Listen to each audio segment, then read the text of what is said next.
higher ups?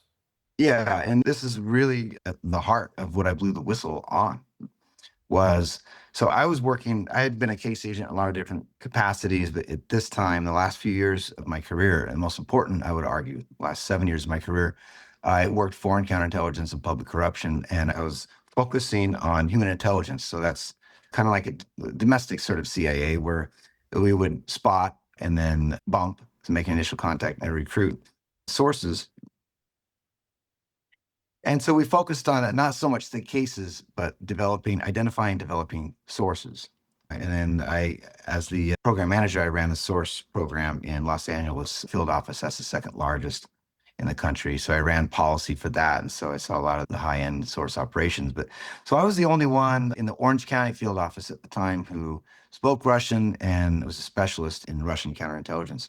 A lot of the stuff that was coming in, they just gave to me. They said, give it to Buma. If it was Russian and it was counterintelligence, most of it just came to me because nobody really cared that much about it, quite honestly. And I didn't understand why, because I saw it as a major threat. And I think what happened is people became reflexive, where we had this narrative that was playing out in the media. Let's talk about the Hunter Biden narrative, for example. And the FBI, what I noticed, it became more and more reflexive to if it had anything to do with open source in media, they would ignore it. They say, oh, that's open source. That's open source. And they became really narrow-sighted. Anything that was open source, it was like, oh, we're not going to touch it. They became obsessed with classified, closed source reporting. And I'm sitting there saying there's lies going on. There's straight out operations being pushed into the US media with engineered lies, and they're being repeated and amplified by people like Giuliani and other people. And how long are we going to let this go on before we start briefing people? Now, the FBI doesn't have the power to indict people, or they have to get the U.S. Attorney's Office to weigh in. But what they can do is the FBI can knock on doors and they can do briefings. They can do sensitization briefings. And anytime that they make contact, it actually changes on the outside world, it changes behavior. So what I was doing more and more routinely was making contact with a lot of these principals of cleared defense contracting companies. But principals of cleared defense contracting companies, I would meet with them and sensitize them and tell them what the threats are. And if they get contacted or bumped into somebody who might be a foreign intelligence asset, what they might look like, the kinds of things they might do, and what they can do, how they can report it directly to me, and to insulate themselves from being influenced. There weren't a lot of people like me, but there are people doing what they could to insulate the highly influential people in this country. But what happened was the FBI became obsessed with only closed source information. They started to ignore open source information more and more. And they became reflexive, where somebody was highly politically exposed or famous or extremely wealthy or high profile in some way.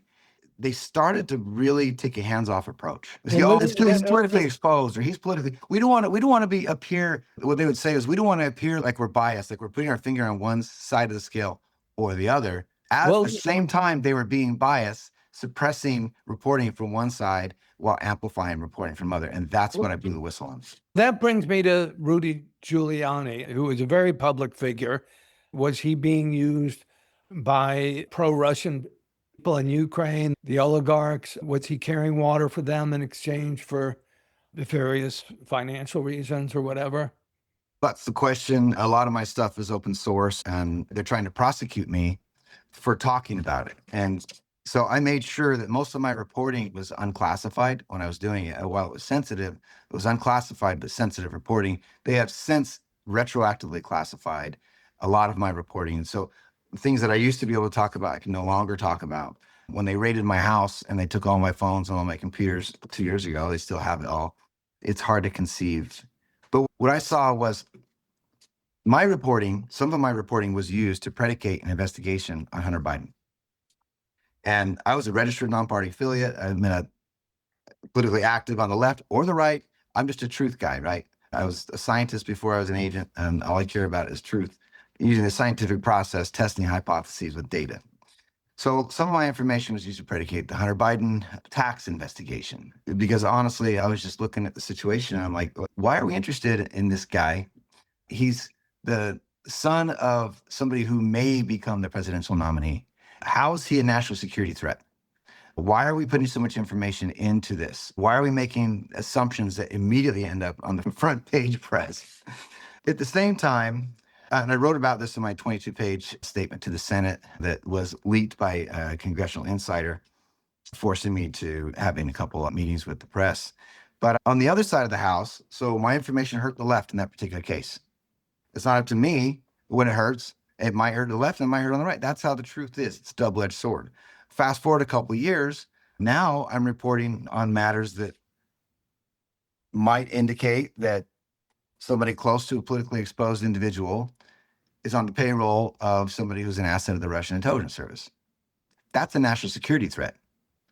And when I brought that to the attention of the top person in Los Angeles, the assistant director in charge, he didn't care. Didn't care. All he cared about was, what about the Hunter Biden stuff? What about Biden? What's going on? What's going on with Biden?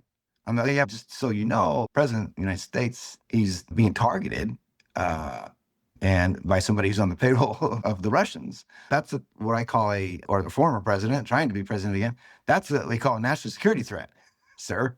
And he basically shut it down, shoot me out of the office. And so I had a hard time trying